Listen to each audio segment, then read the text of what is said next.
Ok, buenas tardes. Empezamos la sesión del día de hoy. En particular vamos a terminar el último aspecto teórico que nos queda para efectos de materia de segundo parcial, que tiene que ver con la ecuación diferencial de Euler, la cual es una ecuación que vamos a ver muy rápidamente porque es simplemente un cambio de variable. ¿Ok? Es simplemente un cambio de variable que logra a una ecuación particular, a una ecuación lineal de coeficientes variables, la logra convertir en una de coeficientes constantes.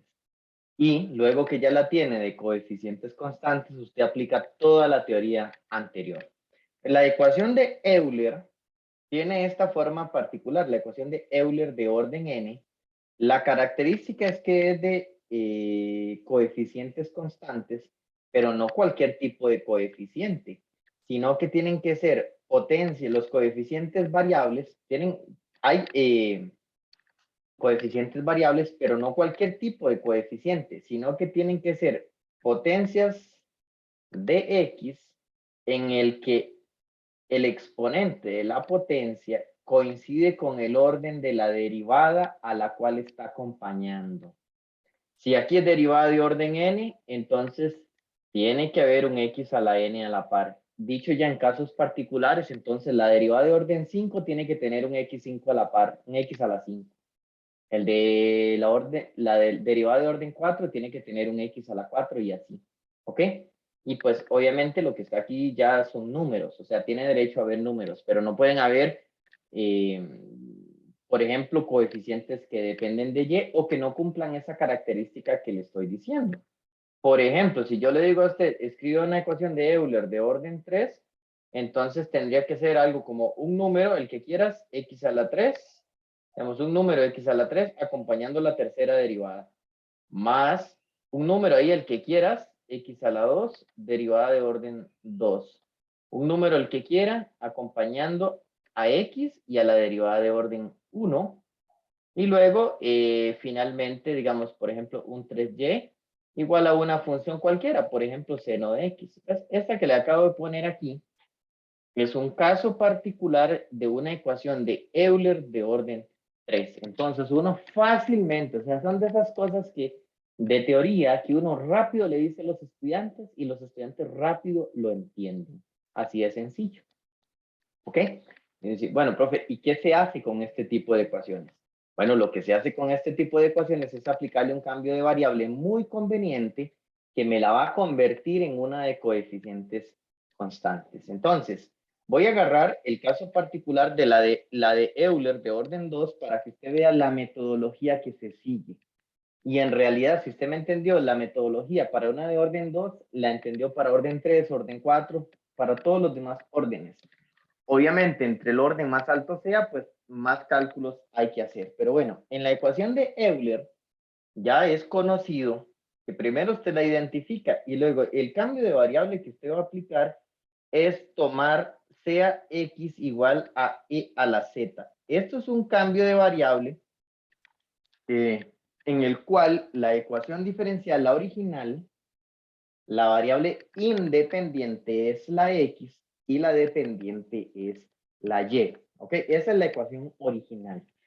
Lo que vamos a hacer aquí es un cambio de variable de independiente a independiente. Es decir, la x, que es la variable independiente, va a desaparecer y la que va a tomar su lugar es la z.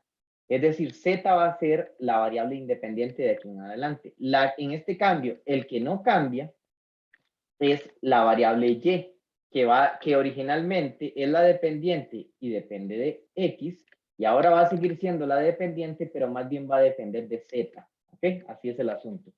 O decir esto, que es exactamente lo mismo, que z es igual a logaritmo natural de x. Es decir, en el proceso de la de Euler, se impone la condición que el coeficiente es diferente de cero y adicionalmente estamos suponiendo que estamos en un dominio donde el x es mayor que cero. Ok, entonces me dice, muy bien, ¿y qué hago con esto? Bueno, vamos a aplicar este cambio de variable.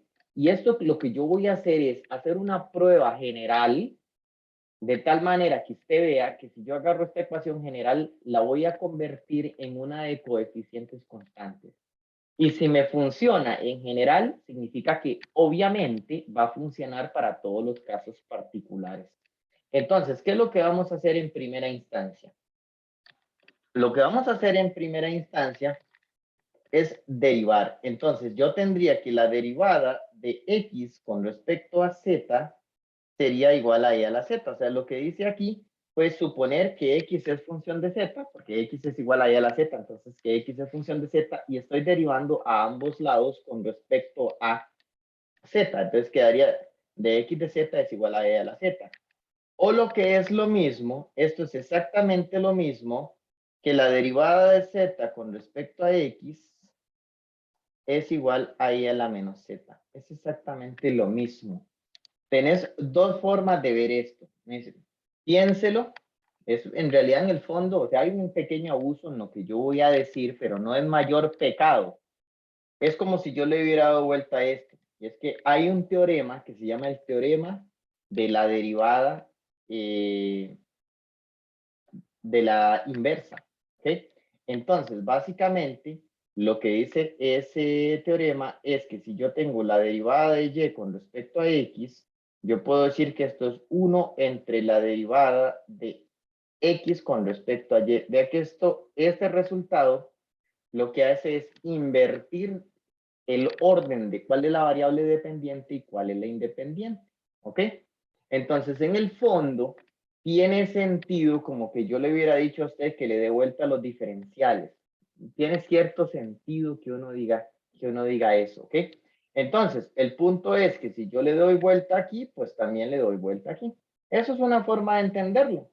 Otra forma de entenderlo es que yo más bien aquí derive. Entonces me queda la derivada de z con respecto a x sería 1 entre x. Y si yo le digo a este, ¿quién es x?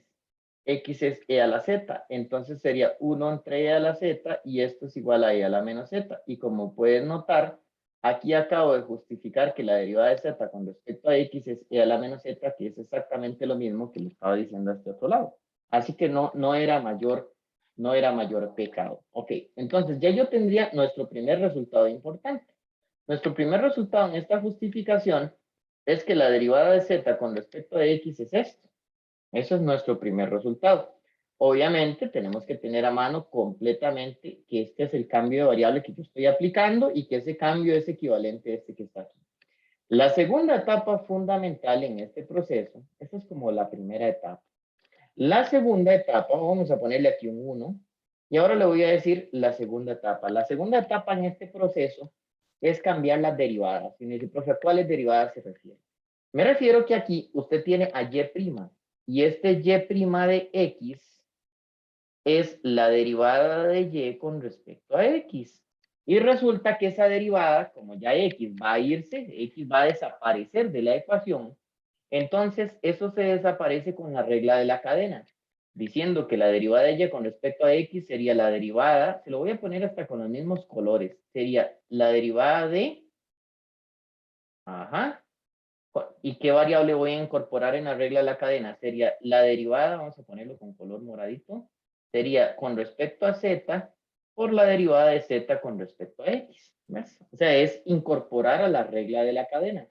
Y como usted puede observar, lo que yo acabo de justificar es que, por lo tanto, la derivada de y con respecto a x hay que cambiarla por esta expresión, pero esto sería entonces un y', pero ahora es un y' de z, y ahora multiplicado por la derivada de z con respecto a x, que acabo de probar, quedaría e a la menos z. Entonces, este es nuestro siguiente resultado importante, que sería cuánto es, por cuánto equivale la derivada de y con respecto a x con respecto a la nueva variable.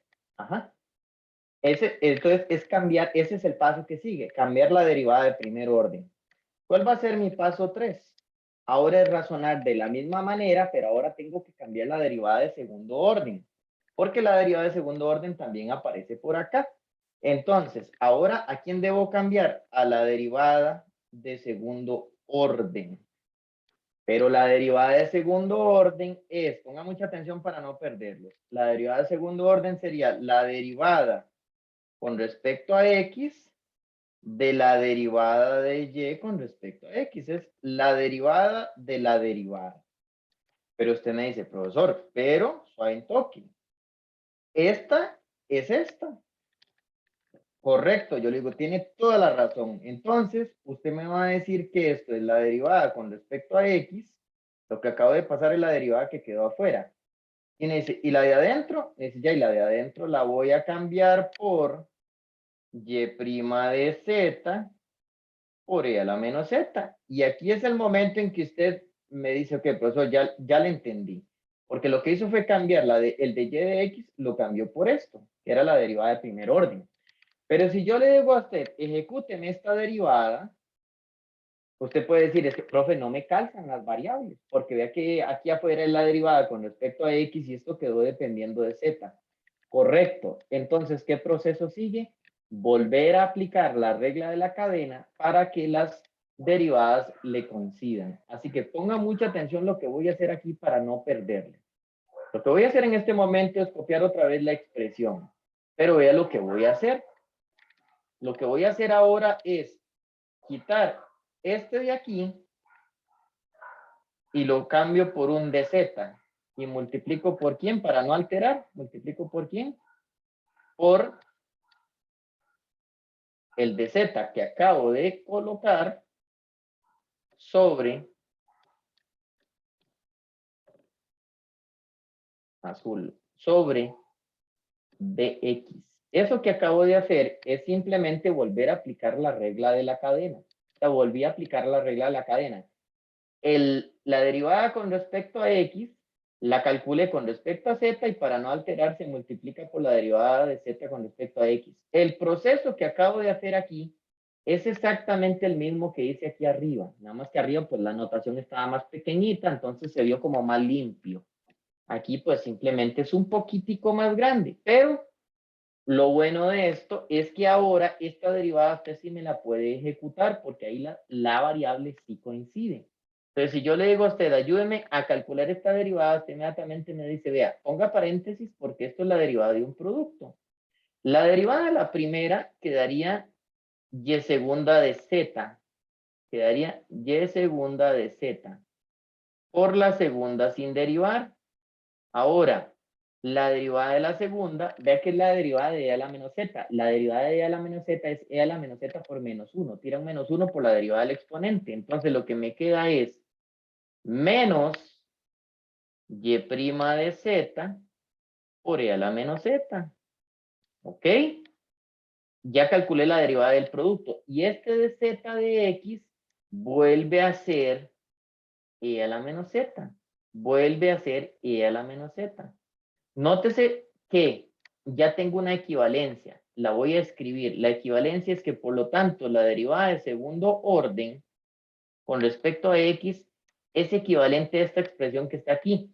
Y claramente usted puede decirme, profesor, usted puede sacar este e a la menos z factor común. Lo saca factor común y lo agrupa con esta que está aquí. Correcto. Entonces lo que queda es y segunda de z menos y' de z multiplicado por e a la menos 2z. Y esta es la equivalencia de las derivadas con respecto a x, la equivalencia en variable z. ¿Y por qué le digo a usted que lo que es necesario es que usted entienda la de Euler de orden 2? Porque si yo estuviera estudiando la de Euler de orden 3, es volver a repetir este proceso. Es volver a repetir este proceso. Vea que yo pasé de derivada de orden 1 a derivada de orden 2. ¿Y ahora qué sería? Pasarme a derivada de orden 3. Sería volver a derivar ahora esta expresión y multiplicar por la derivada de z con respecto a x. Así es como quedaría. Entonces se comienza a ver un comportamiento que uno dice siempre es hacer lo mismo. Es derivar la expresión anterior y multiplicar por e a la menos z. Y así consecutivamente. ¿Ves? Entonces, No hace falta que yo me ponga a hacer una super demostración de orden n, porque lo que hago es complicar muchísimo la notación, porque la idea uno rápidamente la entiende. Por eso me quedo en orden 2, pero si de casualidad en los ejercicios a usted le salió una de orden 3, no me diga que es que yo no se la expliqué, porque es que es idéntica, es volver a repetir el proceso y nada más que se vuelve más engorroso. Entonces, dicho eso, voy a agarrar la ecuación que tengo arriba, que es la ecuación de Euler, la tengo aquí arriba. Y vamos a comenzar a cambiar y la idea es probar que esta ecuación que está aquí, que es de coeficientes variables, se va a convertir en una de coeficientes constantes. ¿Ok? Bien, genial. Entonces, si comienzo a cambiar, vean la lógica, es que aquí es donde está la lógica. La lógica es que este A0 va a quedar igual, porque eso es una simple constante.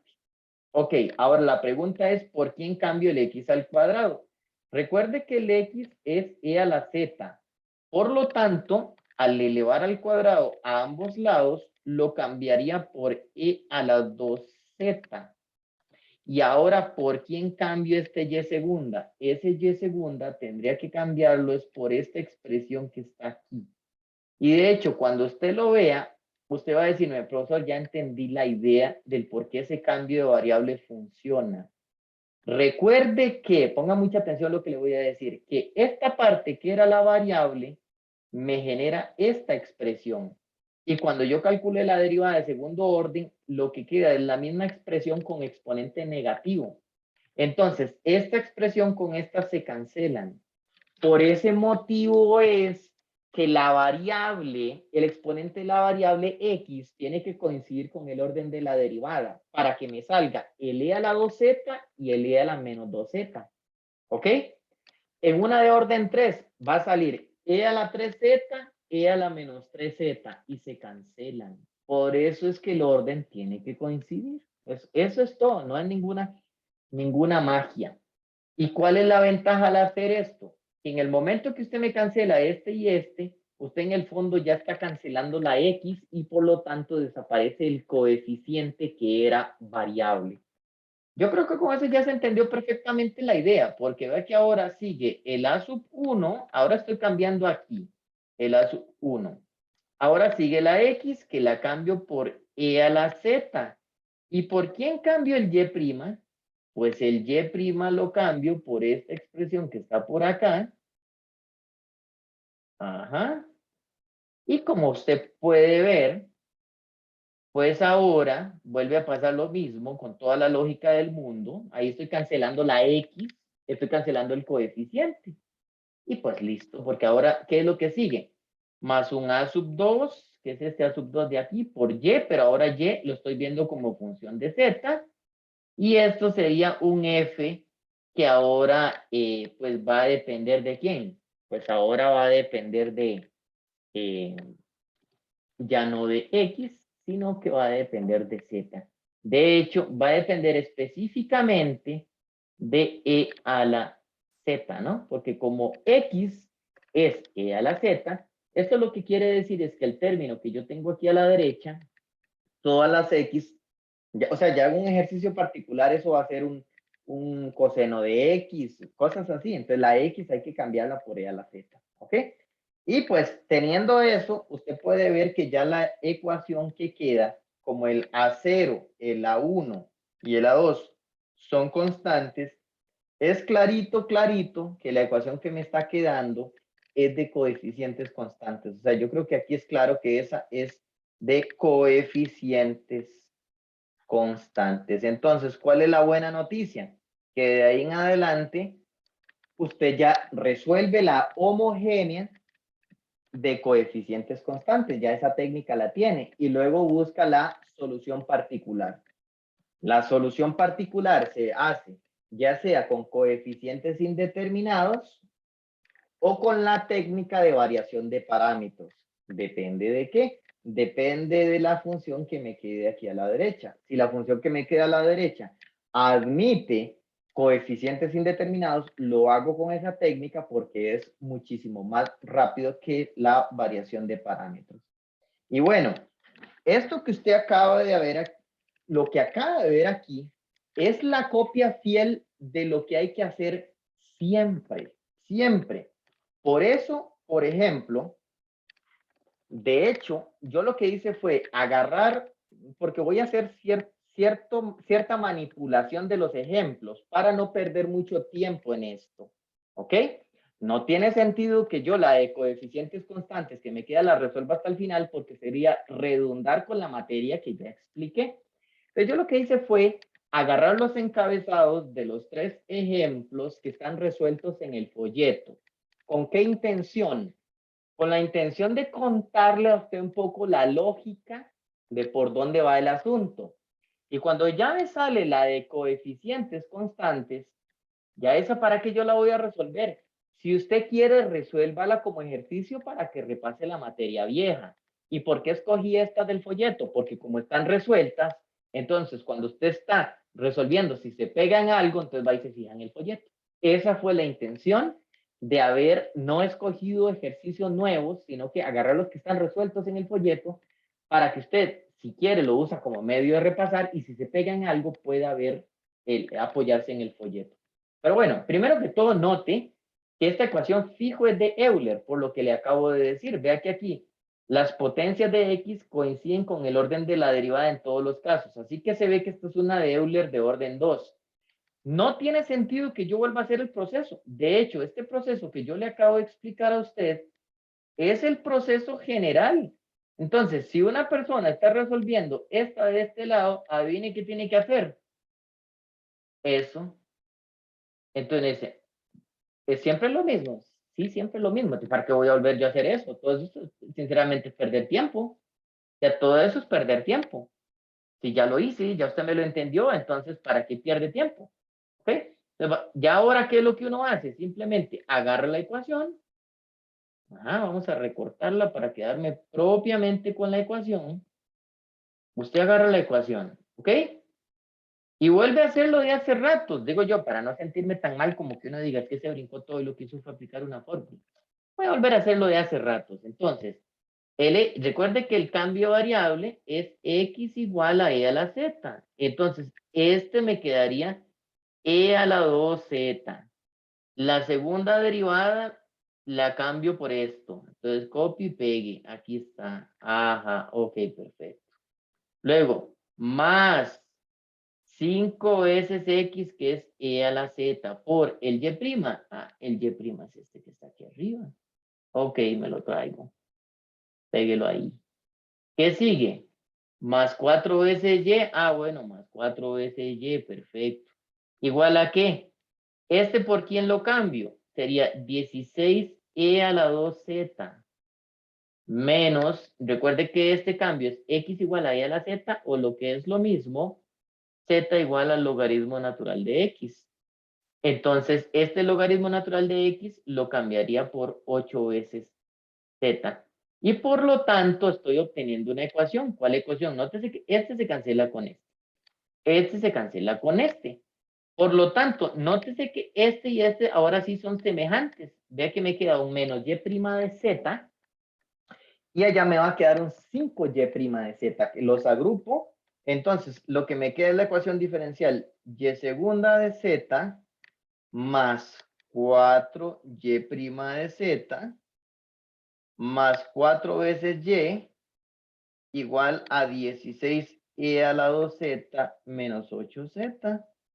Y listo. Esta ecuación es una lineal de coeficientes constantes de orden 2.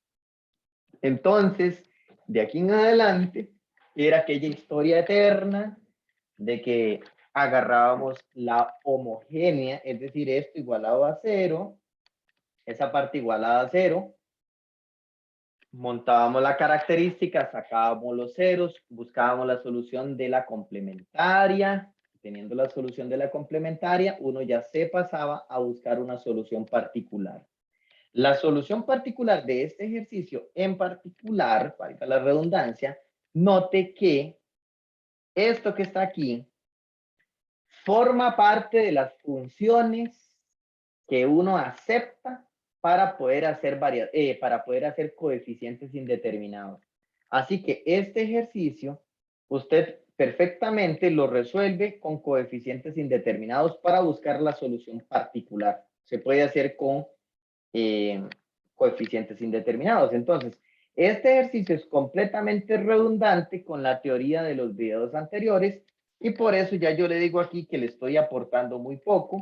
Le dejo como ejercicio a usted que intente resolver esta ecuación. Ya usted la teoría la tiene de los ejercicios de los videos previos.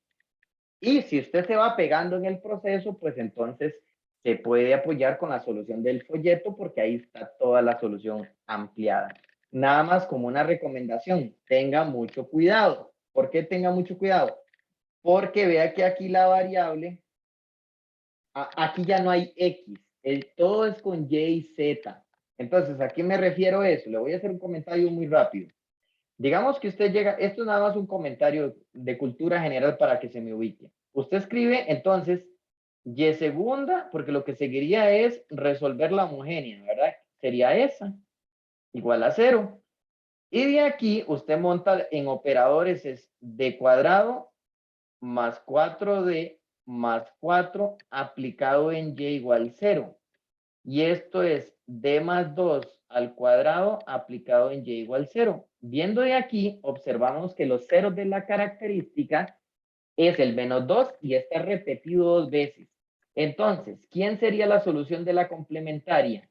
La solución de la complementaria sería C1 por, y vea, de cada 10 estudiantes, 6 le van a decir a usted E a la menos 2X. Y uno dice, no, recuerde que aquí ya no hay X, porque estás jugando con variable Y y Z nada más. Entonces, si pones X, te estás metiendo el pie porque esa X luego se le va a hacer a usted un enredo con la X de aquí arriba. Eso es incorrecto. Como usted está aquí resolviendo una ecuación donde las variables son Y y Z, aquí no sería C1 por E a la menos 2X, sería C1 por E a la menos 2Z, Z, más C2, X, no, X no, Z por E a la menos 2Z por culpa de la multiplicidad. Y esta es la solución de la complementaria. Esa sería la solución de la complementaria. Entonces, sí quise ponerles esta advertencia porque es muy común que los estudiantes ahí están muy acostumbrados a poner la X. No, no sabe, es que ahí ya no hay X. En esa ecuación no hay X. Al final del proceso, eso sí, para que no se me confundan, ¿verdad? Al final del proceso, usted va a llegar a una ecuación, a una cierta solución, ¿ok? Que la voy a apuntar. A la hora de que usted aplica, que esta es la parte que me estoy brincando, entonces, a la hora que usted aplica coeficientes, la técnica de coeficientes indeterminados para buscar YP, usted llega a que YP es a la 2Z, todo en variable Z, porque estás metido completamente en variable Z. Es a esta ecuación, a esta función es la que vas a llegar, ¿ok? Por lo tanto, me quedé sin espacio.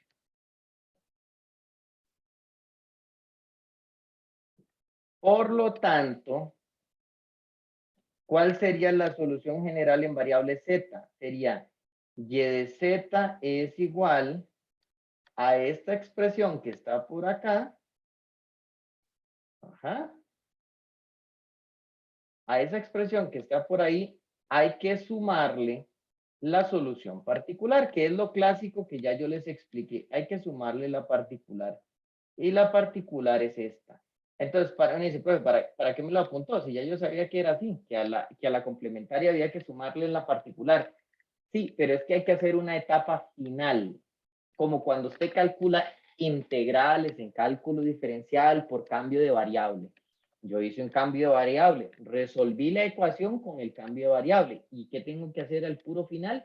Tengo que devolverme, volver a dar la respuesta ahora en variable X. Entonces, recuerden que el X es E a la Z o lo que es lo mismo, Z es igual al logaritmo natural de X. Entonces, aplicando eso, ahora sí, ¿cuál es la respuesta al ejercicio? Sería que el Y de X es C1 por Y, profe, esto sería, para llegarle a esto, sería elevar aquí ambos lados a la menos 2, correcto. Entonces sería X a la menos 2, más C2Z, y la Z la cambio por logaritmo natural de X. Logaritmo natural de X por X a la menos 2.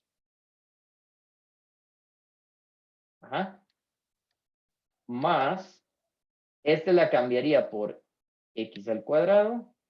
Este sería 2 logaritmo natural de X más 2. Y esta ya sería la respuesta final del ejercicio. Claro, lo que yo sé que usted está pensando, y tiene toda la razón, es que se dice, profe, para uno resolver un ejercicio como este, es infinitamente largo. Si uno le pidieran resolverlo completo, es infinitamente largo, ¿verdad? Porque hay que hacer este proceso, que bueno, que ya hasta lo tienes hecho en el PDF, lo usas. Si eso te sale en una evaluación virtual, pues entonces yo usaría esas derivadas, ¿verdad? Lo aplico, resuelvo la ecuación en variable z, que en este caso la búsqueda de YP sale con coeficientes indeterminados, y al puro final debo recordar que debo devolver el cambio de variable. Entonces, sí, claro, si yo, de hecho, si este ejercicio yo lo resolviera completo, duraría como una hora del video, es demasiado, ¿ok? Bien, pero yo creo que ahí está la estructura general, la cual voy a repasar un poquito más con una cierta intención, ¿ok? Entonces doy unos segunditos para aquello que haya alguna consulta. Bien. De hecho, ¿qué voy a aprovechar yo? Voy a aprovechar porque fijo viene otra de Euler. Estamos en el tema de Euler, entonces otra vez, sí, otra vez. Es como para convencerle a usted que siempre es lo mismo. Ve esta otra. Esta es la segunda que resuelve en el folleto, que obviamente yo pues, ni siquiera voy a perder tiempo. ¿Ok? Entonces, incluso la voy a comenzar a simplificar esto un poquito más para que no me quede tanta basura en la página. Vamos a limpiar un poquito. Esto lo voy a correr para arriba. Voy a pegar una buena limpiada, así que en un segundito. Voy a tomar como la parte más sintetizada del asunto. Ok, aquí sería todo esto, lo puedo borrar.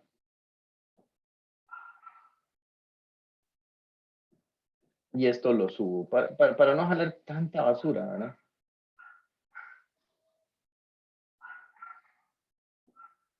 Ok. ¿Ves? Entonces, aplicando esto, que todavía lo puedo jalar para arriba. Ahí está. Aplicando esta, la de arriba, que fíjense que sea de Euler. Fíjense que sea de Euler. Entonces sería 3x a la 2, vea que coincide el x a la 2 con el y segunda, x con y prima, entonces un S7 de Euler. ¿Ok? Pues es exactamente la misma historia. Me dice, profe, es exactamente lo mismo. De hecho, es tan lo mismo que se vuelve hasta muy engorroso, porque vea que cuando yo me vine, voy a hacer todavía una vagabundería peor, ¿verdad? Que cuando yo apliqué a la ecuación general que está aquí, es esta, voy a llevarme esa ecuación general y la voy a pegar aquí. Cuando yo se la apliqué a esa, ¿a qué llegué?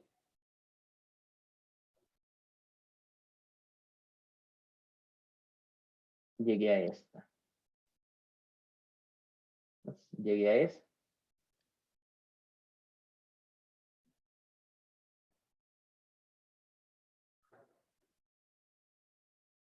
A eso es lo que yo estoy llegando siempre. Siempre llego a eso. ¿Ok? Entonces, si usted repite el proceso, que ya yo ahí lo tengo todo resumido porque siempre es lo mismo. En este ejercicio, ¿quién es el A sub 0? El A sub 0 es 3, que es este que está aquí, lo ven, compare. Ve que aquí dice A sub 0, A sub 0 es 3. ¿Quién es A sub 1? Es el 11. Entonces, A sub 1 vale 11. ¿Y quién es A sub 2? A sub 2 sería menos 3, que es el coeficiente de la Y. Entonces, cuando uno aplica el cambio de variable, ¿qué le quedaría en este ejercicio? Quedaría el A sub 0, entonces quedaría el 3, multiplicando a Y segunda de Z menos y' de z. Espero que me entiendan. Lo que estoy haciendo es como brincando un poquito de pasos porque siempre es lo mismo. Ahora sigue la sub 1, que es el 11 o 11 veces y' de z, porque este ya se cancela con este. Y luego sigue la sub 2, que sería menos 3 veces y igual a ¿quién? A la función que tengo aquí a la derecha, tengo que cambiarle lo que corresponda. Por ejemplo, ahí sería el 5 queda igual, el 4 queda igual, y lo que tienes es un x a la... Es que me cuesta escribir. 5 más... Si está muy lejos, el zoom me cuesta. Vea que es cambiar un x a la menos 3, pero ¿quién es x a la menos 3? Sería elevar aquí ambos lados a la menos 3. Entonces sería e a la menos 3z. ¿Lo ves? Entonces, ¿qué ecuación queda? Lo que está quedando la ecuación en el momento que yo distribuyo, quedaría la ecuación 3y segunda de z. Y ahora con este quedaría menos 3y', que es semejante con este. Entonces quedaría más 8 veces y' de z menos 3y igual y a la misma función que tienes aquí en la derecha. Esto no cambia nada. Ahora la función la vuelvo a ver y uno dice, esta función, vea que ya es una de coeficientes constantes de orden 2. Entonces igual montar la homogénea, bla, bla, bla. Toda es la misma historia. Lo único que yo estoy tratando de insistirles a ustedes es que dependiendo la función de aquí, el desenlace podría ser diferente, porque podría ser que necesite coeficientes indeterminados o variación de parámetros para llegar a la solución particular que necesito. Pero esta función forma parte de las funciones que entran en coeficientes indeterminados. Así que la solución particular de esta también se va a buscar con coeficientes indeterminados. Aquí finaliza la participación mía en este ejercicio. Me parece que de ahí en adelante es un ejercicio que usted ya debe saber resolver en función de toda la teoría vieja. También este ejercicio está resuelto en el folleto. Ya le dije que los 3 que voy a hacer de esta parte de la teoría del día de hoy están resueltos en el folleto. Entonces usted puede agarrarlo, tener dos opciones. Si quiere lo resuelve y lo compara. O bien usted dice, voy a ojear rápidamente la solución en el folleto para poder, porque ya la sé hacer, entonces no quiero perder tiempo, entonces nada más lo voy a hacer ojear. Por supuesto, estás en total libertad dependiendo cómo te muevas en ese tema, ¿ok? Y bueno, como le digo, no quiero ser redundante, pero sí quiero hacer una discusión sobre la que viene por una cuestión muy particular. Vamos a copiar todo esto, pero es que ve el descargo, ¿verdad? Siempre es todo, ¿ah? Entonces voy a copiar todo eso, me vengo para acá. Otra más. Me dice, profe, ya entendí. Sí, yo sé que sí. Lo único es que aquí hay un detallillo que me gustaría discutir y ya le muestro algún ejercicio que sea diferente. Vea que es la misma historia. Primero convénzase que es de Euler, ¿verdad? Primero convénzase que es de Euler. Lo cual clarito uno lo ve. El único detalle, me dice, profe, el único detalle que yo veo en este ejercicio es la función de la derecha. Porque cuando yo transformo el asunto, aquí el A sub 0 es 1, aquí es 1 y 1. Entonces, ¿cómo quedaría la ecuación? Lo que quedaría es esta expresión que está aquí, queda, ¿sí?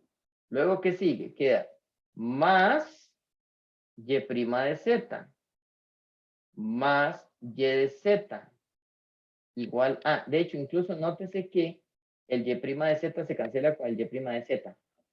Pero bueno, no era eso lo que quería mostrarles. Lo que quería mostrarles es que en la parte de la derecha, usted tiene un cotangente del logaritmo de x. Y recuerde que el cambio de variable, ese logaritmo habría que cambiarlo por z. Entonces lo que quedaría es cotangente de z.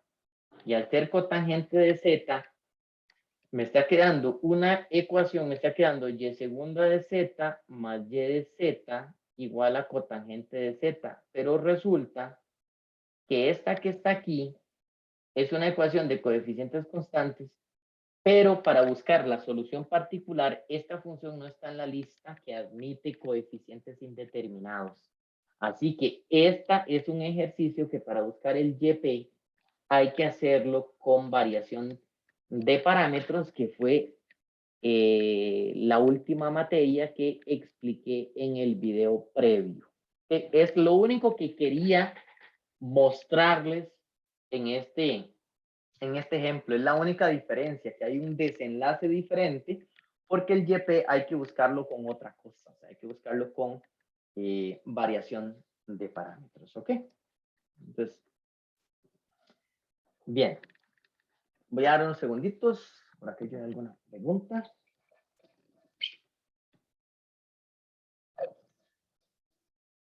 Y quiero contarles que hay una generalización de la ecuación de Euler. Hay una generalización. Resulta que yo le acabo de pedir a usted, lo que le acabo de pedir es que sean potencias de X que estén elevados a un número, donde ese número coincide con el orden de la derivada. Bueno, la generalización de la ecuación de Euler es que en lugar de una X aquí, admitamos que sea un polinomio lineal, es decir, 2x más 1 elevado a la n. Por ejemplo, 3 menos 2x, un polinomio lineal. Eso sí, obviamente, si aquí pongo 2x más 1, aquí también, en todos tendría que ser el mismo polinomio, pero esa sería la generalización. ¿Y cómo luciría un ejercicio así? Bueno, parte de lo que, véalo así, ¿ves? Esto es una generalización de una de Euler de orden 2. ¿Y cómo se resuelve? Igual, pero si usted no ve un ejemplo y le sale una sin una evaluación, usted dice, profesor, usted no me enseñó. Sí, tendría razón, pero es la misma historia, nada más que antes proponíamos X igual a E a la Z. Ahora, ¿qué me va a proponer usted? Sea 5X menos 4, que es como el X igual a E a la Z, o lo que es lo mismo, Z es igual al logaritmo natural de X. Ese es, no, perdón, logaritmo natural de 5X menos 4. ¿Y qué seguía? Me dice, profe, yo necesitaba el de ZX. ¿Ves? Aquí hay que ir haciendo cálculos. Ese es el detalle, que hay que ir haciendo cálculos. ¿Qué sería el de Z de X entonces? Porque lo necesito. O sea, aquí sí voy a tener que... Vamos a ver, no puedo copiar y pegar, porque ya es una ecuación que tiene una pequeña variación. Entonces, aquí sí tengo que hacer el proceso. Entonces, ¿quién sería el de Z de X? Ahí sería 5 entre 5X menos 4. ¿Es así? Esto es lo mismo que 5 entre e a la z, y esto es 5 veces e a la menos z. Vean que aquí ya hay una diferencia, porque resulta que en el modelo tradicional, el de z de x era e a la menos z. Aquí el de z de x queda acompañado por un 5. Que tampoco hace falta hacer como uno muy brujo para darse cuenta que ese 5 es la pendiente del término lineal. Entonces uno nota que lo que queda ahí es la pendiente del término lineal. Eso es cierto. Pero bueno, ¿qué sería ahora? Este es el primer paso. El segundo paso para resolver la ecuación es cambiar el y' de x, ¿verdad? Y el y' de x, por lo que le expliqué, lo cambiamos por de y de z por de z de x. Y esto es un y' de z por 5 veces y a la menos z. ¿Ves? Esta expresión le quedó otra vez el 5. Ve que ahora ya al modelo anterior ese no lo tenía. Pero incluso lo estoy haciendo un poquito más rápido. ¿Cuál sería el tercero? El tercer paso es cambiar la segunda derivada. Y la segunda derivada era derivar de orden 1 con respecto a z. Esta expresión, que es derivar el término anterior y volver a multiplicar por la derivada de z con respecto a x. Ese es el modelo. Y uno dice, ¿quién es la derivada de z con respecto a x? Vea que la derivada de z con respecto a x es esta. Entonces, yo lo que tendría que hacer es agarrar esta expresión y bajarla. Y nótese que aquí hay un 5 que puedo sacarlo. Entonces, en el siguiente paso, lo que me va a quedar es, que este 5 ya no va a estar ahí y lo voy a poner en la parte de afuera.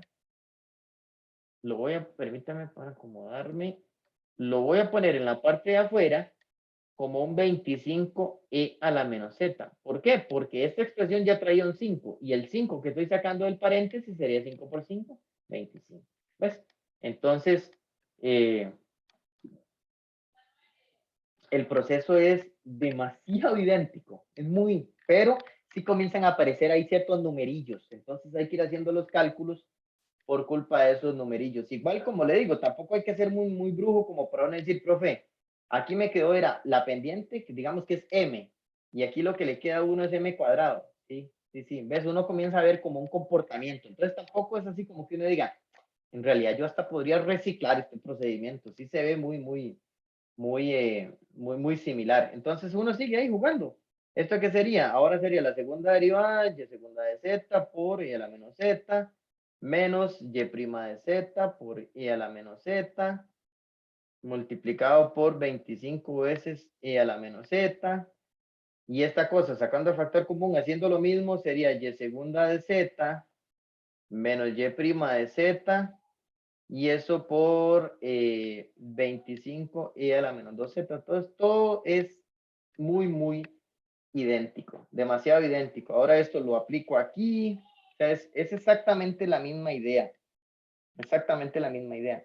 Se va a cancelar todo de la misma forma. O sea, si yo agarro esta ecuación y me la traigo para acá, ya uno sabe bien que esto al cuadrado es e a la 2z que se va a cancelar con este. Entonces, ¿qué es lo que va a quedar? Va a quedar el 25 acompañando esta expresión. Eso es lo que va a quedar. ¿Sí? El 25 acompañando esa expresión. Luego, menos 15. Ajá, menos 15. Este que está aquí es e a la z, que se va a cancelar con el e a la z de la primera derivada, pero queda el 5. Quedaría el 5 vivo. Entonces, ¿qué es lo que quedaría? Quedaría 5 veces y' de z. Lo ven, van habiendo ciertos cambiecitos, pero constantes, son de números. Y aquí 5 veces x. ¿Y quién es 5 veces x? Uno dice, profe, ese 5x, yo lo puedo despejar de aquí. Véalo aquí. Véalo ahí, se lo voy a traer para que lo tenga la pura par. Ahí. ¿Quién sería el 5x? El 5x sería e a la z pasando a sumar el 4. Eso es. Y ya entonces de aquí en adelante usted comienza, distribuye, busca semejantes. Entonces me va a quedar 25 y segunda de z. Ajá. Menos, si dice, profe, este con este da menos 25 y prima. Y con el 75 de aquí, entonces quedaría menos 100. Sí, menos 100 y prima de z más 100 y igual a e a la z más 4. Si quiere puede dividir todo entre 25 para que se le acomode. Entonces me queda y segunda de z menos 4 veces y prima de z más 4 veces y igual a e a la z más 4, todo dividido entre 25. Y esta ecuación que está aquí es de coeficientes constantes de orden 2, común y corriente, en la cual la solución particular se puede buscar con coeficientes indeterminados, porque esta función admite coeficientes indeterminados sin ningún problema. Entonces, como usted puede ver, es una copia. Como bien, ¿qué es lo que, después de que yo hago ese proceso, llego a esta solución? Vea que casi pego hasta el espacio. Llego a esa solución. A eso se llega en variable z. Ahora, ¿qué hay que hacer? Devolver el cambio de variable. Entonces, ¿cuál va a ser la respuesta final del ejercicio? La respuesta final sería y de x igual a C1 por e a la 2z. Pues recuerden cuál era. Vamos a ir a traer el cambio de variable porque lo vamos a necesitar. Aquí lo tenemos arriba. Este. Lo llevo para abajo. Vamos a colocarlo ahí para tenerlo a mano. Ahí está. Entonces, el e a la 2z, ¿qué sería? Quedaría elevar aquí ambos lados al cuadrado. Entonces quedaría 5x menos 4 elevado al cuadrado más C2 por Z. ¿Y quién es Z? Ahí está. Logaritmo natural de 5x menos 4 por e a la 2z. Otra vez 5 menos x al cuadrado más e a la z. Ok, sería 5x menos 4 dividido entre 25 y sumándole 1 entre 25. Entonces, si quiere, lo más que uno podría hacer es un paso más para simplificar estas dos fracciones. Como puedes ver, son fracciones que tienen el denominador igual, entonces se puede mantener el denominador y sumar arriba, pero al sumar arriba, entonces, ¿qué significa esto? Sería simplemente escribir aquí 5x menos 3 dividido entre 25 y esta sería la respuesta al ejercicio. Entonces, pero toda la estructura es exactamente la misma. Lo que pasa es que yo sé que si yo no le explico a usted en ejercicio cómo es, si usted se lo topa, usted dice, profesor, usted no me comentó que le podían hacer una pequeña variación ahí a la ecuación de Euler, aunque el procedimiento es una copia exacta. Y le dejo por acá un ejercicio para que pueda, digamos, practicar un poquito esto que le acabo de contar. ¿Ok? Ya casi pasamos a la segunda parte del video. Bueno, vamos a pasar a la segunda parte del video, la cual tiene que ver con aplicaciones de la ecuación diferencial lineal de segundo orden de coeficientes constantes. Y particularmente lo que queremos ver es el movimiento vibratorio en sistemas mecánicos. Esa es nuestra aplicación. ¿Okay?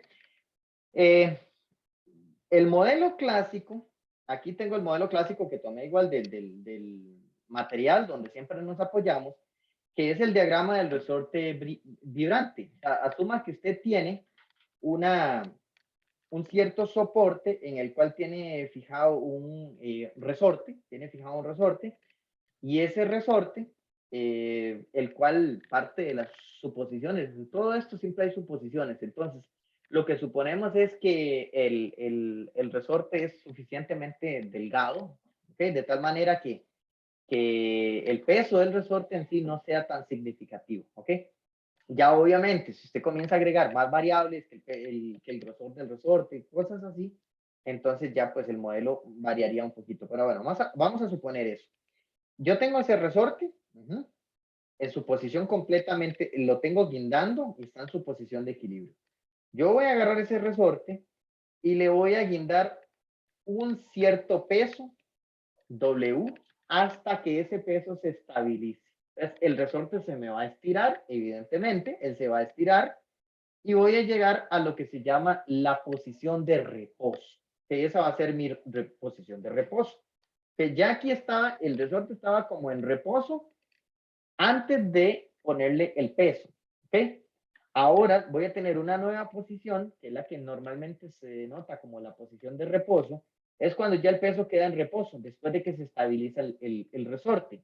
Y esto entonces genera lo que se llama un estiramiento inicial, que en este contexto lo vamos a denotar con la letra E. Entonces, para nosotros, E va a ser el estiramiento inicial que experimentó el resorte cuando yo le guindé ese peso W. ¿Ok? Entonces, estando en esta que es la posición de reposo, la posición de equilibrio, entonces, si yo agarro y le aplico alguna fuerza al peso para que comience a moverse, ya sea alguna velocidad inicial o agarro y lo estiro el resorte, voy a generar una vibración, voy a generar una oscilación en el resorte. ¿Ok? Entonces, vamos a definir una función X, un X que va a ser una función X de t. ¿Y qué va a ser X de t? Es lo que dice aquí arriba. Es la magnitud del desplazamiento desde la posición de equilibrio en el instante t. Vea, dicho en un lenguaje sencillísimo. Esta función lo que va a medir es a cuántas unidades lineales, cuántos metros, cuántos centímetros está la masa del punto de reposo, del punto de equilibrio. Es decir, esto no es una función que mide el desplazamiento, porque uno podría tener una función que vaya sumando toda la oscilación de la masa que sube y baja, sube y baja, sube y baja. Entonces, todos esos desplazamientos que va teniendo la masa alrededor de la posición de equilibrio lo va sumando. Entonces, usted va como acumulando todo el desplazamiento de la masa. No, esa no es la idea.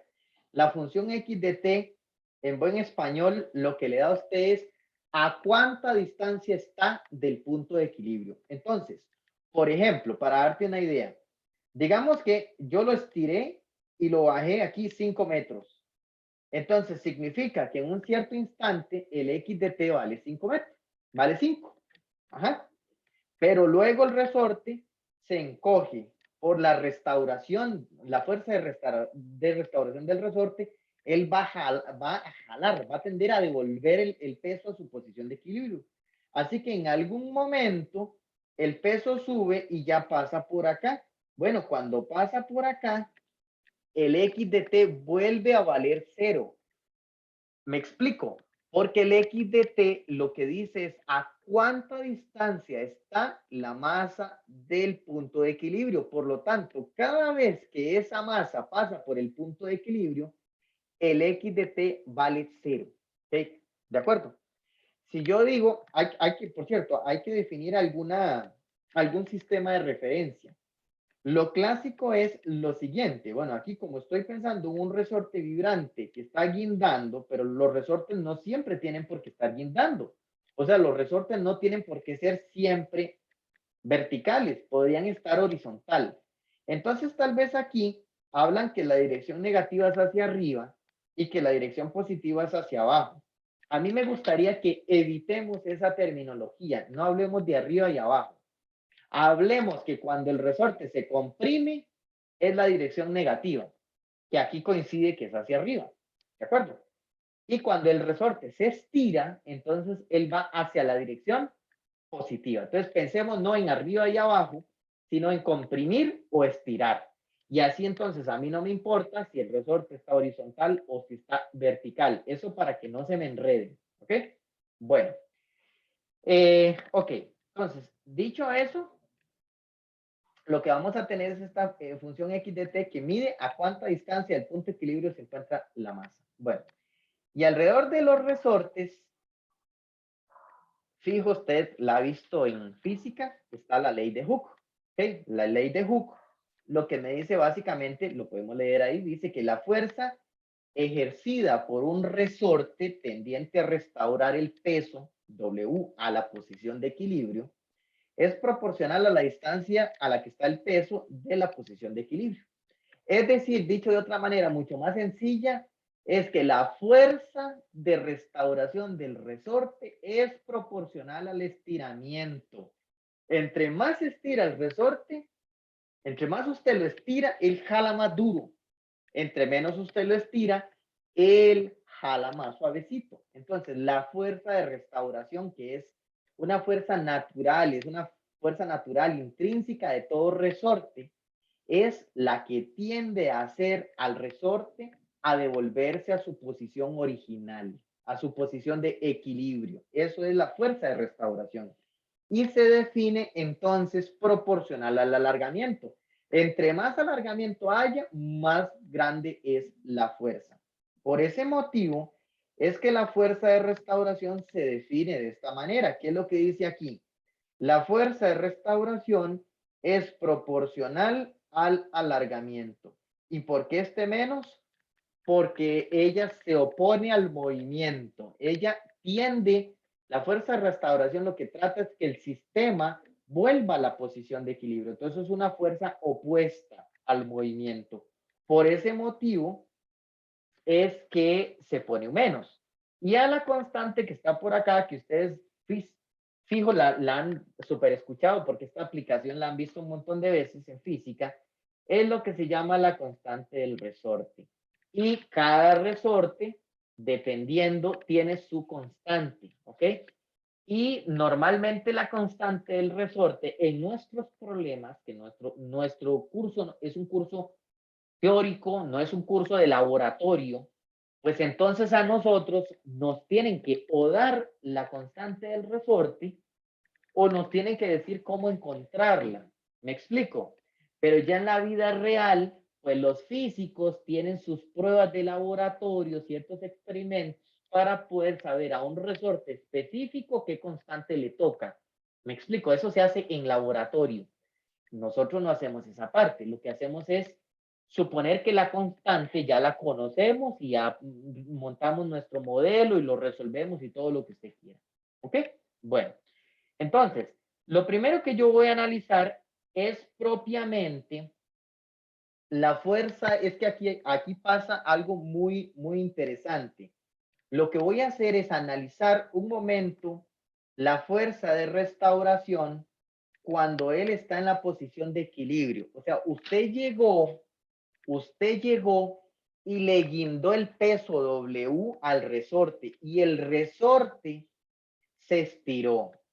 Pero ¿cuánto se estiró? Una cierta cantidad que ya le dije que se llama E, que es el estiramiento inicial. Entonces, cuando ya la masa se estabiliza, lo que significa es que la fuerza de restauración logró igualar en magnitud, pero en dirección opuesta al peso. O sea, el peso y la fuerza de restauración en el punto de equilibrio tienen la misma magnitud, pero opuesta dirección. Entonces, exactamente en la posición de reposo, la fuerza de restauración vale menos W. O sea, es en magnitud el mismo peso, pero en dirección opuesta. Y como la ley de Hooke me está diciendo que la fuerza de restauración es proporcional al estiramiento, pues cuando usted cayó en la posición de reposo, el estiramiento es E. Por lo tanto, en la posición de reposo, este estiramiento valdría E. ¿Qué es lo que yo estoy diciendo entonces? Que en la posición de reposo, menos W, que es la fuerza de restauración, es igual a menos K por el estiramiento inicial. Y de ahí, cancelando los menos, sacamos una relación que me está diciendo cómo se mezclan esas tres cantidades físicas, que es el peso con la constante del resorte y con el estiramiento inicial. Entonces, por ejemplo, hay ejercicios donde a usted le van a dar el peso y le dicen el estiramiento inicial y no le dicen la constante del resorte. Usted la saca con esta igualdad. Con eso usted lo saca. ¿De acuerdo?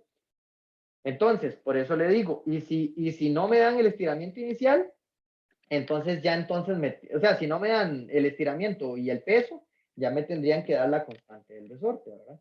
Ya me tendrían que decir cuál es la constante del resorte, ¿ok? Entonces tengan a mano esta relación porque la vamos a estar utilizando casi que en todos los problemas. Recuerde que el peso que usted le guinda es igual a la constante del resorte multiplicado por el estiramiento inicial y esa igualdad es una consecuencia de la ley de Hooke aplicada al inicio, cuando el resorte está en reposo. Bien, entonces tendríamos esa relación por ahí.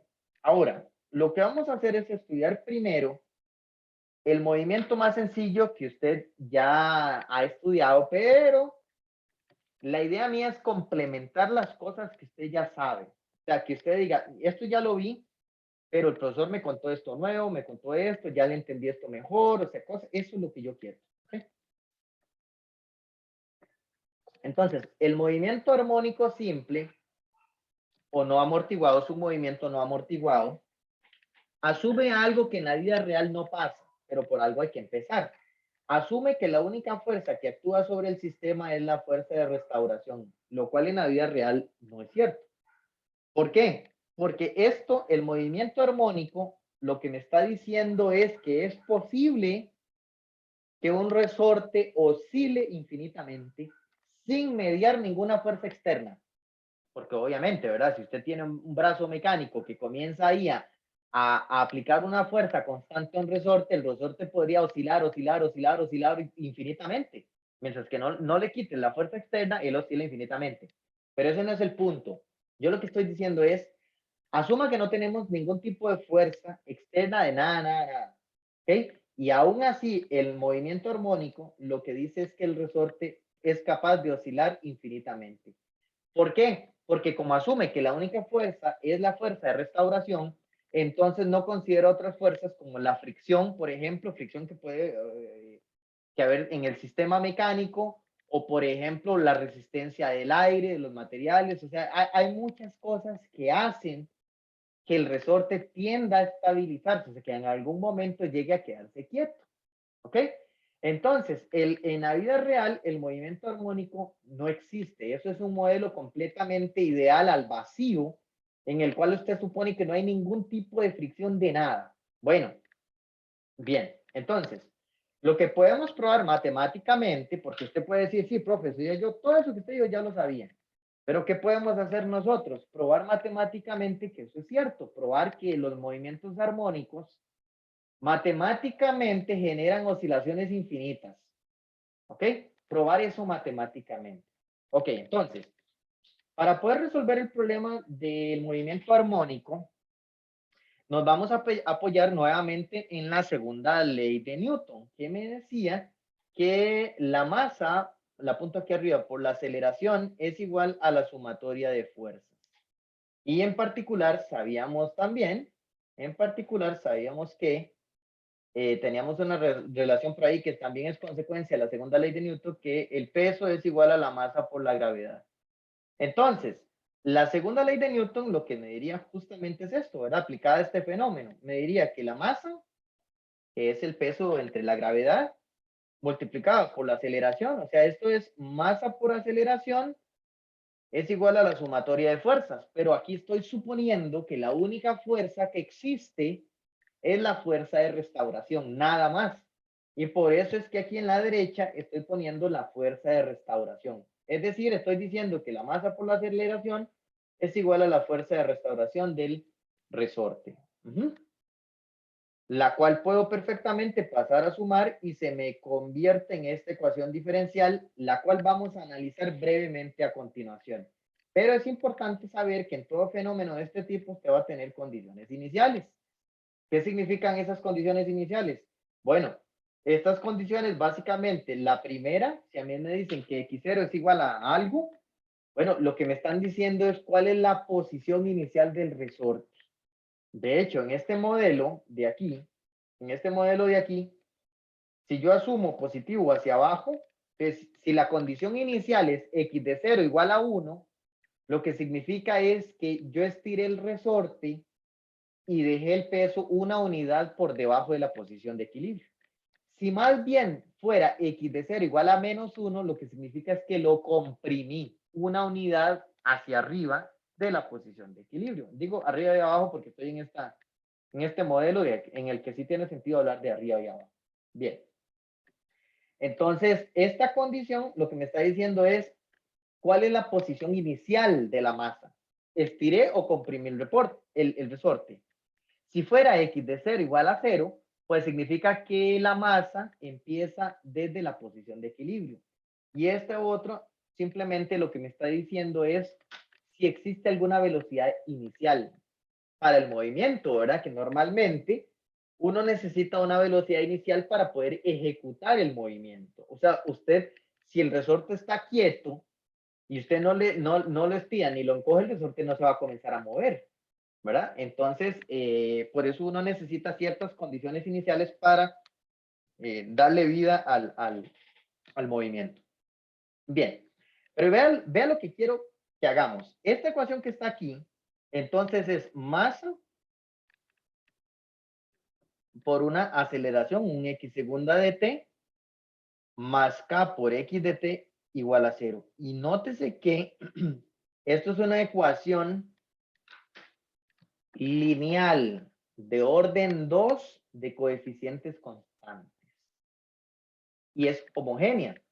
Entonces, esta ecuación que está aquí,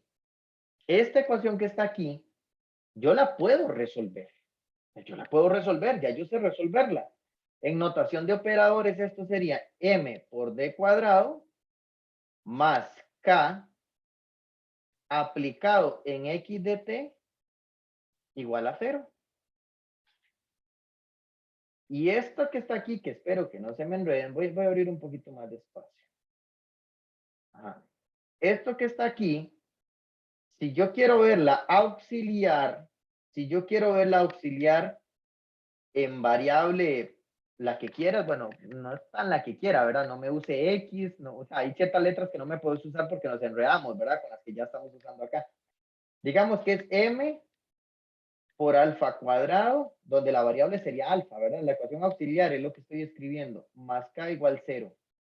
Esto es una ecuación cuadrática en variable alfa. Pero recuerde que tanto m como k son positivos, porque m es la masa y k es la constante del resorte, que también es un número positivo. ¿Cuál es la consecuencia de esto? La consecuencia es que esta ecuación tiene raíces complejas, lo cual entonces de una vez te dice, profe, ya entendí, porque si son raíces complejas, generan senos y cosenos y de ahí es donde salen las oscilaciones. Es correcto. De hecho, esto usted lo puede ver como que alfa cuadrado, lo puede ver como que alfa cuadrado es igual a menos k entre m. Y de ahí entonces lo que me va a quedar es que lo que me va a quedar, lo que me va a quedar es las raíces complejas más menos raíz de k entre m y ahí es donde están las raíces complejas. Pues ahí están las dos soluciones. Ahí están las dos soluciones del sistema. Y por lo tanto, entonces, si yo le digo a usted, por lo tanto, ¿qué forma tiene la solución? La solución sería un x de t igual a una constante 1 multiplicado por el coseno de raíz de k entre m, t, más un C2 por el seno de raíz de k entre m multiplicado por t. ¿Ves? Entonces, lo que significa es que esta sería la función que está modelando la distancia a partir de la posición de equilibrio, porque eso es el x de t, lo que modela la distancia a partir de la función, a partir de la posición de equilibrio. Para simplificar un poco las notaciones, voy a llamarle a esta constante, le voy a llamar a esta le voy a llamar b, y a este numerito que está por aquí, que de su conocimiento de física básica o de mate general o lo que quiera, usted sabe que ese numerito lo que controla es la frecuencia de la oscilación. En una función trigonométrica como el seno o el coseno, el número que acompaña a la variable lo que controla es la frecuencia. Yo no estoy diciendo que es la frecuencia, controla la frecuencia. Ya casi les digo cómo es que se define la frecuencia. Pero el punto es que este numerito que está aquí lo voy a llamar W, digamos, y es el mismo que está por acá, lo voy a llamar W. Entonces, lo que yo acabo de probar es que lástima que no lo escribí exactamente en el mismo orden. Al fin y al cabo es lo mismo, ¿verdad? Al fin y al cabo es lo mismo, pero quería que me quedara exactamente en el mismo orden. Y pues para que me quede en el mismo orden, le voy a poner a esta, le voy a llamar A y a esta le voy a llamar B. Nada más para que me coincida con lo que tenía aquí abajo, ¿verdad? Entonces sería esto que está aquí y esto que está aquí. Entonces yo lo que acabo de probar es que la solución de la ecuación diferencial asociada a un movimiento armónico es esta, donde obviamente el A y el B son números que hay que averiguar. Esos números que hay que averiguar los determino con las condiciones iniciales. Así que técnicamente lo que yo acabo de explicarle a usted es que con las condiciones iniciales yo averiguo el C1 y el C2 y simplemente el valor que da aquí, digamos, lo llamé B y el valor que me queda aquí lo llamé A después de que aplico las condiciones iniciales, cosa que hemos hecho en el curso un montón de veces y usted también. Uno lo que hace es aplicar las condiciones iniciales para averiguar quiénes son esas constantes. Entonces, esto que está aquí sería la solución de un movimiento armónico. Entonces uno comienza a tener dudas. Uno dice, profesor, vea, yo sé de mi conocimiento básico que esto que está aquí es una función trigonométrica, es el seno. Yo sé del seno perfectamente que es la gráfica es una onda, o sea, lo que genera es una onda, por lo tanto, generaría una oscilación. También sé que esto que está aquí controla la amplitud de esa onda. No es lo mismo que haya un 2 o un 3. Entre más grande es este coeficiente, eso abre la onda. Entre más grande es el coeficiente, la onda se abre más. Entonces yo sé que esto es una onda y que esto también es una onda. y por lo tanto cada una de ellas genera oscilaciones. La pregunta del millón es si la suma de una onda con una onda termina dando una onda. Y si termina dando una onda, ¿cuál es la amplitud de esa onda? ¿Ok? Bueno, para poder probar eso, para probar que la suma de dos ondas es una onda, se usa algo que se llama la forma amplitud-fase de la solución, que es lo que les voy a explicar por acá. Es la fórmula del ángulo de fase de la solución del armónico simple. ¿De acuerdo? Entonces, ¿qué es lo que yo voy a probar por acá? Fácilmente me lo vas a entender con trigonometría. Yo tengo esto, que es la solución del armónico simple.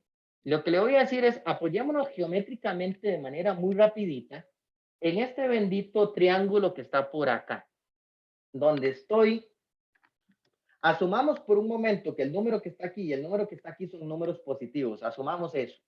En realidad, el A y el B no tienen por qué ser números positivos. Lo que pasa es que uno, técnicamente, este problema lo que necesita es trigonometría. No necesita geometría para resolverlo. Pero para que el estudiante le entienda uno un poquito más las ideas, uno pues le hace el dibujito de un triángulo y todo. Bueno, si ya yo le hago el dibujo de un triángulo, estoy suponiendo el caso en el que A y B son positivos. Pero no tienen por qué serlo. ¿Está bien? Es para apoyarme en el triangulito nada más. Entonces, coloco aquí el A, coloco aquí el B, la hipotenusa me diría raíz de A cuadrado más B cuadrado, y este angulito que está aquí es lo que va a llamarse el ángulo de fase, el angulito que voy a colocar acá. Entonces, si yo calculo el seno de phi, fácilmente sería B entre esta raíz cuadrada, y si calculo el coseno, entonces más bien sería A entre la raíz cuadrada. Hasta ahí vamos súper bien. ¿Qué es lo que yo le voy a afirmar a usted? Lo que le voy a afirmar es que esta expresión que está aquí se convierte en esta que está aquí abajo. Si eso es cierto, entonces acabaría de demostrar que la suma de una onda con una onda da una onda. ¿Por qué? Porque ahora solamente me sale una función trigonométrica seno. Y la amplitud sería esta. Esta expresión que está aquí, lo que controla es qué tanto se abre la onda. Esa va a darme la amplitud. Y yo sé que esto es un seno, por lo tanto esto va a dar una onda. Así que si yo demuestro que esta expresión y esta son iguales, lo que estaría demostrando entonces que la suma de esas dos ondas de arriba me da una. Y por lo tanto tendría sentido que hayan oscilaciones. Y no solo eso, sino que hayan infinitas oscilaciones. ¿Por qué? Porque usted sabe bien que esta función que está aquí es una función que depende del seno. Por lo tanto, ella va a ser una cosa como así y siempre se mantiene oscilando de esa manera. ¿Qué tan frecuente es la oscilación? O sea, porque no es lo mismo una oscilación así, muy rápida, a una oscilación más abierta. Bueno,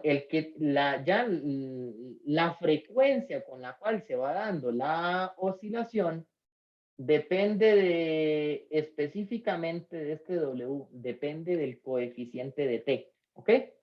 Y esto que está aquí es la amplitud. La amplitud. ¿Y qué es la amplitud? La amplitud es el desplazamiento máximo a la cual se aleja, esta es amplitud, es el desplazamiento máximo a partir de la posición de equilibrio, cuánto es lo máximo que se aleja del punto de equilibrio la masa. ¿De acuerdo? Entonces, esto es amplitud. Evidentemente, en una onda como esta, entonces, pues nada más que mi dibujo, pues no está hecho a escala, ¿verdad? Yo lo tiré a lo loco, ¿verdad? Pero se sobreentiende, espero que nadie me reclame, que esto para aquí abajo también sería A, ¿verdad? Porque esto es una función de que esta es la amplitud, ¿verdad? Entonces, tanto para arriba como para abajo, las montañitas y los vallecitos deberían estar separados la misma cantidad a partir del eje. Espero que nadie se me resienta por eso. Pero bueno, el punto es el siguiente. El punto es que sí se puede probar y es de manera muy básica. ¿Por qué? Porque usted sabe que hay una fórmula de mate general que dice que el seno de un A más B es igual al seno de A por el coseno de B, más, y ahora invierte el fenómeno, ahora sería el seno de B por el coseno de A. ¿Ok? Entonces, si yo le aplico eso a esto que está acá, y bueno, qué malo para escoger las letras, ¿verdad? Porque aquí lo puse con A y B y espero que nadie se me enrede que A sea la amplitud. No, nada tiene que ver. Esto es simplemente la fórmula de mate general. ¿De acuerdo? Es la fórmula de mate general. Entonces, si yo le aplico esa fórmula a esta expresión que está por acá, lo que me quedaría es, a esta expresión, es que el x de t sería la raíz cuadrada de a cuadrado más b cuadrado. Y eso multiplicado por, ahora sí, ¿qué sería el seno de omega t más phi? Sería el seno de omega t por el coseno de phi más, ahora me quedaría más bien el seno de phi por el coseno de wt, le puse por acá. Es normal que uno use un omega, por eso dije omega.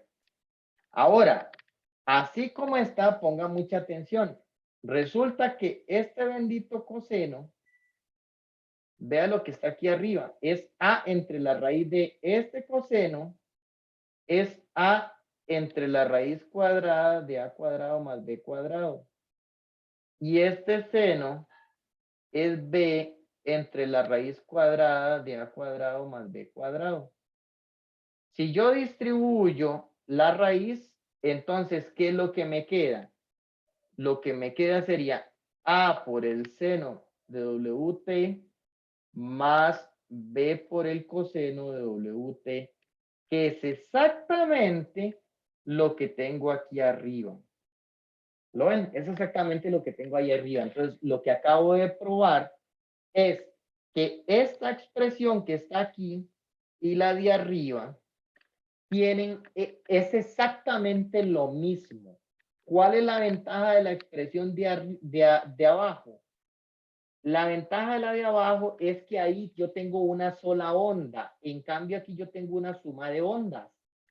Y entonces, al tener una sola onda, es más fácil poder medirle la frecuencia, medirle el periodo, medirle la amplitud. Bueno, por eso es que normalmente en movimientos armónicos es así se escribe la solución. Así se escribe la solución. ¿Okay? Esa se llama la forma amplitud-fase. La forma de amplitud-fase y el angulito este que está por acá es el ángulo phi, es el ángulo de fase y pues algo tiene que ver con una cierta terminología que usan los de electrónica, porque en electrónica lo que hablan es que si tienen una onda que está caracterizada por un cierto ángulo phi 1 y luego otra onda que está caracterizada por ángulo phi 2, entonces el ángulo de fase es la diferencia entre esos dos ángulos. ¿Ok? Pues aquí es exactamente lo mismo, porque en el fondo yo tengo como si fuera, por cierto, para que eso sea cierto, la condición que ponen es que las dos ondas tienen que tener la misma frecuencia. Dos ondas con la misma frecuencia, se le define el ángulo de fase como la diferencia entre los dos ángulos. ¿Ok? Aquí pues simplemente este es el ángulo de fase. ¿Por qué? Porque yo podría estar pensando en que tengo la onda seno de WT con la onda seno de WT más phi. Entonces, esto es una onda que tiene la misma frecuencia que esta otra. Esta está caracterizada por un ángulo cero, por así decirlo, y este es un ángulo phi. La diferencia de este ángulo y este es phi. Bueno, a ese se le llama el ángulo de fase. Entonces, para los que son de electrónica y ya han pasado por esa terminología, pues esto está completamente correlacionado con esas cosas que ustedes ven en electrónica. ¿Ok? Bueno, entonces se le llama el ángulo de fase. Y una pregunta natural es, profesor, ¿y ese ángulo cómo se saca? Bueno, aquí se lo puse bien sencillito. El ángulo de fase se mide en radianes, ¿ok? O en grados, si usted quiere, no hay ningún problema. Pero normalmente lo formal son los radianes, ¿ok? Entonces, la historia es así. El ángulo de fase hay dos formas de calcularlo. Se calcula directamente como la arcotangente de B entre A o como el arcotangente de B entre A más pi. O sea, en algunos casos hay que sumar pi. Entonces uno como estudiante uno tiene una duda, dice, profesor, ¿saben toque?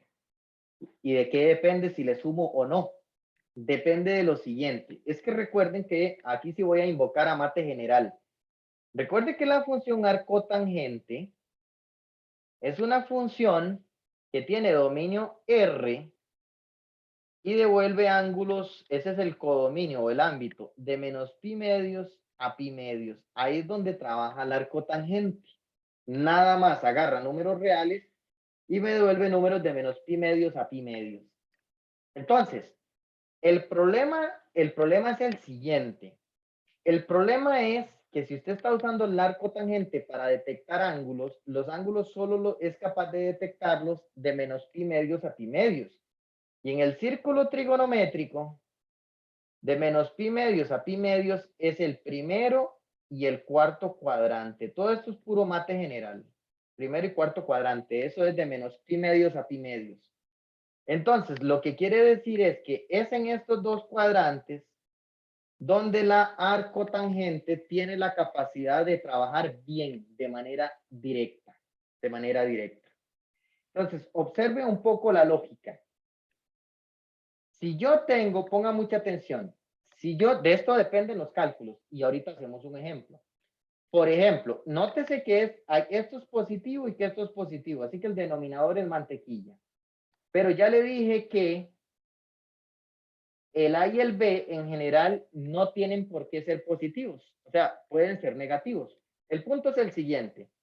Si A y B son positivos, significa que tanto el seno como el coseno, los dos me están dando positivos. ¿Y en qué cuadrante el seno y el coseno es positivo? El seno y el coseno son positivos cuando estoy en el primer cuadrante. Y cuando yo estoy en el cuarto cuadrante, el que es positivo es el coseno, pero el seno más bien es negativo. Entonces, con eso lo que le estoy diciendo es que aquí el sen es positivo y el coseno también. En cambio, aquí el seno es negativo y el coseno es positivo.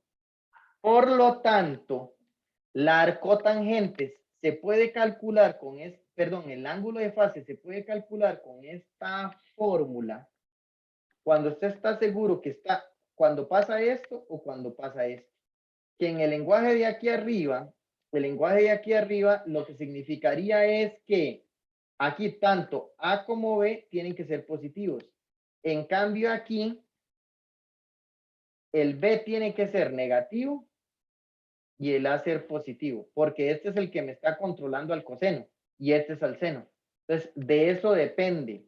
Entonces, significa que esta fórmula se usa solamente cuando tanto el A como el B son positivos o que el A sea positivo y el B sea negativo.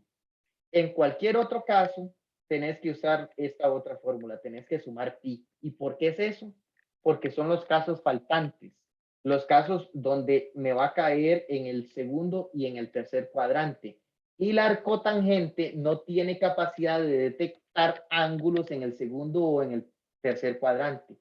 Entonces, el sumar pi es porque estás generando un ángulo, digamos, él te lo generas aquí y luego al sumarlo aquí lo tiraría al segundo cuadrante. Es así. O lo generas aquí arriba y sumarle pi me lo estaría tirando al tercer cuadrante. Entonces, la forma de detectar ángulos en el primero, perdón, en el segundo o en el tercer cuadrante es sumando pi. Con eso lo que quería justificarles es que así es como se averigua el ángulo de fase. Por aquello, digamos, de que usted diga, profesor, qué pereza que me receten fórmulas, pero que yo en el fondo no entienda bien por qué es eso, por qué es que se suma el pi o por qué. Bueno, yo espero que ahora para usted sea muchísimo más claro. ¿Ok? Bien. Entonces, dicho eso, ya estamos cerquísima de hacer un ejemplo. Simplemente, ¿qué es lo que quiero contarles? Lo que le quiero contar entonces son cosas que ya he ido diciendo, pero que ya las voy a formalizar. Entonces, esta es la solución de la ecuación del armónico simple, ¿ok? En su forma amplitud-fase, con el ángulo fase. Entonces, este número que está por aquí es la amplitud. Aquí se lo estoy diciendo, es la amplitud. ¿Y qué es la amplitud? medido aquí dice que empiezo pulgadas, en realidad es medido en cualquier distancia lineal, o sea, puede ser metros, kilómetros o lo que sea, es una unidad lineal. Corresponde al desplazamiento máximo del peso desde su posición de equilibrio. Se da cuando su velocidad es cero. Es decir, el resorte usted lo estira y llega al punto más bajo. Ahí por un instante se queda y vuelve a subir. En ese instante donde se quedó, ahí la velocidad es cero y ya se devuelve. Entonces, esto lo que está es controlando el máximo desplazamiento a partir de la posición de equilibrio. Ok, ahora sí, el periodo. El periodo se define como 2pi entre W. W es el coeficiente de t, ¿verdad? Es 2pi entre W. El periodo se mide con unidades de tiempo. No tiene por qué ser segundo, podría ser horas o lo que sea. Lo clásico son segundos, ¿ok? Entonces, el periodo es 2pi entre W y corresponde al tiempo que tarda el desplazamiento en alcanzar un ciclo completo. ¿Qué significa un ciclo completo? Un ciclo completo significa, por ejemplo, podemos verlo aquí en la gráfica, un ciclo completo, digamos, aquí significa que el resorte lo tengo estirado. ¿Por qué lo tengo estirado? Porque aquí sí necesito que tengan mucho cuidado con algo. Vean que en la posición estándar, aquí es T y aquí es X de T. Recuerden que esto es en el comportamiento normal de las funciones. Y recuerden que, pongan mucha atención, recuerden que usted está acostumbrado del colegio que para aquí se le pone la dirección positiva y para aquí la dirección positiva. Y lo vamos a seguir usando así. Pero entonces, en este diagrama, en esta representación funcional, el positivo es hacia arriba, ¿verdad? Que es lo que usted está acostumbrado. En cambio, aquí, vea que la dirección positiva lo estamos definiendo hacia abajo. Lo ven que es como al revés. Entonces, ¿para qué le estoy diciendo eso? Se lo estoy diciendo para que no se me enrede en este momento. Vean, en este momento, cuando yo digo que aquí estoy en una cresta en los positivos, ¿qué significa eso para el resorte? Lo que significa es que el resorte más bien está abajo, porque la dirección positiva para el resorte es abajo. Es abajo. ¿Ok? Es completamente abajo. Y entonces, cuando yo hago esto, más bien es porque el resorte está aquí. Porque, profe, mejor, ¿no tiene alguna forma de explicarme esto? Porque esto del dibujo me tiene súper enredado. Sí, de hecho, hice para ustedes algo que me quedó bastante bonito. Y ya se los voy a mostrar porque yo sé que en el aire es demasiado difícil. Entonces saqué el ratito, por dicha me alcanzó, para hacer algo, una animación en GeoGebra para ustedes. Permítanme un momento. Y ya se los muestro. Estoy abriéndolo. Para que me entiendan bien esta idea.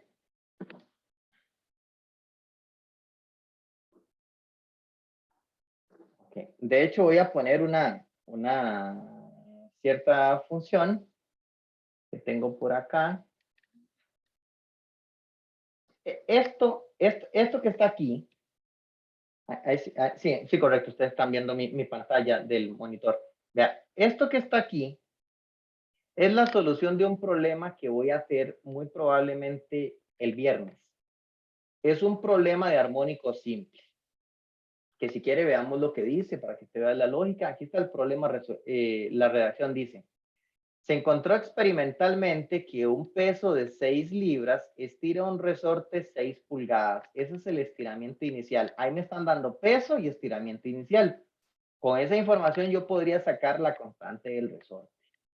Suponga que el peso se jala 4 pulgadas por debajo de la posición de equilibrio y luego se le da una velocidad inicial hacia abajo de 2 pies por segundo. Ajá. Vea que en ninguna parte está hablando de que hay amortiguamiento, no, ningún tipo de fricción, nada. Entonces, si no viene ningún tipo de dato que hable de amortiguamiento, fricción ni nada, yo asumo que es un problema de armónico simple. Y pues después me dicen que encuentre la posición y la velocidad, la amplitud y toda la historia, ¿verdad? Toda la historia. Bueno, este problema lo vamos a resolver el viernes, pero yo quiero mostrarle la solución. Después de que uno lo resuelve, llega a este x de t que está aquí. Vea que este x de t es igual a 1/4 del seno de 8t. Esta es la solución. Entonces, yo lo que quiero es que ustedes entiendan, porque yo sé que llegar a esto no nos va a ser difícil, pero yo quiero que usted entienda claramente qué significa esa bendita solución. Entonces, yo preparé un archivo en GeoGebra donde el archivo recibe esta función para el resorte y me va a modelar para que ustedes entiendan eso, ¿verdad? Entonces voy a quitarlo, lo voy a poner en mi otro monitor y lo que voy a hacer aquí es escribir aquí el x de t. ¿Ves? Aquí en esta casilla voy a escribir el x de t que era 1/4, 1/4 multiplicado por el seno de 8t. Luego era más 1/3 por el coseno de 8t. ¿Ok? Listo. Ese es el x de t. Entonces resulta que esto que está aquí es la gráfica de esa función. Esa es la gráfica de esa función. Entonces yo lo que quiero es que usted aquí me logre entender en esa gráfica lo que yo le explicaba hace rato. Y explicarlo en el aire es muy difícil. Entonces lo que hice fue, me confieso descaradamente, me metí a Google, me robé una imagen, la que sea, con fines académicos, la pegué aquí, hice algunos trucos y aquí tengo el eje del tiempo. Véalo aquí. Ya donde tengo el eje del tiempo. Entonces el tiempo lo tengo en 0. Cuando yo el tiempo lo comienzo a mover, aparece el resorte. Aparece el resorte. ¿Ok? Resulta que, ahí está el resorte. Resulta que observe que la función x de t, véalo aquí, la función x de t, aquí tiene la posición inicial. De hecho, si yo les vuelvo a mostrar un momento la información del documento, en ese problema, las condiciones iniciales eran las siguientes. Vea, las condiciones iniciales eran que la posición es 1/3, x de 0 es 1/3, o sea, x de 0 es 0.33 positivo, positivo. Pues la pregunta es, ese 0.33, ¿cómo se ve en el modelo del resorte? Si usted está interpretando la gráfica, decir que x de 0, porque aquí en el horizontal yo tengo es el eje del tiempo, ¿verdad? Y en el vertical tengo al x de t. Entonces, decir que x de 0 vale 1/3, por ese motivo es que me está quedando aquí arriba. Aquí es x de, o sea, este es el par ordenado 0,1/3, este punto. Pero nótese que aquí está la posición de equilibrio y el resorte está por debajo de la posición de equilibrio. Entonces, la gráfica usted la ve arriba porque ahí es el positivo para la gráfica. Pero el resorte más bien está por debajo de la posición de equilibrio, porque para el resorte lo estoy contando para abajo. Y en el momento, vea lo que va a pasar. Voy a comenzar a mover aquí el T. Entonces, observe lo que va a pasar. Entonces, aparece el resorte. Entonces, cuando el punto se mueve por la función, vea que el punto aquí va subiendo, vea el punto, va subiendo, y el resorte, ¿qué va pasando? El resorte va bajando. Cuando yo llego al punto máximo, significa que estoy en el punto más bajo del estiramiento. Y en el momento en que empiezo a bajar, entonces el resorte empieza ¿a qué? A subir. Cuando el punto me pasa por la posición de equilibrio, la masa está pasando por la posición de equilibrio. Y sigo, ahora se está comprimiendo, ¿lo ven? Ahora más bien se está comprimiendo. Entonces, bajar aquí implica que el resorte se está comprimiendo. Y cuando yo más bien aquí llegué a este punto, significa que ahora estoy en la máxima compresión. Y ahora empiezo a subir, lo cual significa que el resorte empieza a bajar y comienza a repetir. ¿Qué pasa si yo sigo haciendo eso? Ahí está la onda. Eso es un armónico simple. Véalo ahí. Eso es un armónico simple. ¿Ves? Y como la onda sigue así infinitamente, yo tengo la tecla para que el punto siga. Como la gráfica se mantiene así, pues entonces, ¿qué le va a pasar al bendito resorte? Sí, el resorte va a oscilar indefinidamente. Obviamente no seguí con el punto hasta el infinito porque ustedes ya lo van a dejar de ver. Pero eso es la historia de un armónico simple. ¿Ves? Aquí estás asumiendo que no hay absolutamente ningún tipo de amortiguamiento ni absolutamente nada. Entonces, espero que les haya quedado completamente claro porque eso son interpretaciones gráficas que usted tiene que entender y que podría ser que hasta ahora no lo haya entendido bien. Entonces, la idea es que cuando yo aquí llego a un punto máximo en la función, más bien el resorte está estirado lo máximo posible. ¿Ok? Y si yo bajo, el resorte más bien va subiendo. Si llego al mínimo, ahí está la máxima compresión y siga. Ahora sí, ¿qué es la amplitud? Vea, la amplitud sería la distancia máxima a la cual se aleja del punto de equilibrio. Entonces, como usted puede ver, véalo aquí. Aquí estoy en punto de equilibrio. Ya pongo mucha atención. Ahí estoy en punto de equilibrio. Entonces, cuando yo comienzo a subir, ya suba, cuando llego aquí, ya ahí llegó a la amplitud. Porque ya de en adelante, ahora más bien va a ¿qué? Se vuelve a comprimir y vuelvo a posición de equilibrio. ¿Y luego qué? Si sigo, y llegó a la máxima amplitud. O sea, esa es la amplitud. Eso es lo que mide la amplitud. Es la distancia máxima a la cual la masa llega a estar de la posición de equilibrio. Ahora, así se entiende la amplitud. Ahora, ¿cómo se entiende el periodo? Que es lo que yo les estaba mostrando la fórmula. Vea, el periodo es el tiempo necesario para completar un ciclo. ¿Qué significa un ciclo? Vea, un ciclo es, por ejemplo, que yo me pare ahí. Ahí estoy en la pura posición de equilibrio. Ahí estoy en la posición de equilibrio. Entonces, un ciclo implica que baje, suba y que vuelva a llegar a la posición de equilibrio. O sea, eso es dar toda la vuelta completa. ¿Ves? Es que dé toda la vuelta completa, te lo repito. Estoy aquí, posición de equilibrio. Entonces, un ciclo sería, sube, baja y vuelve a llegar a la posición de equilibrio. Eso es un periodo. Eso es un periodo. Es el tiempo necesario para que la masa complete un ciclo. Y eso sería subir, bajar. Una forma práctica de ver la amplitud de la distancia entre dos crestas. Porque, por ejemplo, si yo me paro en esta cresta, estoy en la posición más baja del estiramiento, ¿verdad? Cuando yo voy, entonces sigue, pasa equilibrio, sube, llega arriba completamente y y cuando llego a la siguiente cresta, vuelve a estar en la posición de donde yo salí. ¿Lo ven? Eso es un ciclo también, es exactamente lo mismo. Pero una forma práctica de ver el periodo es la distancia entre dos crestas. Así es como funcionaría.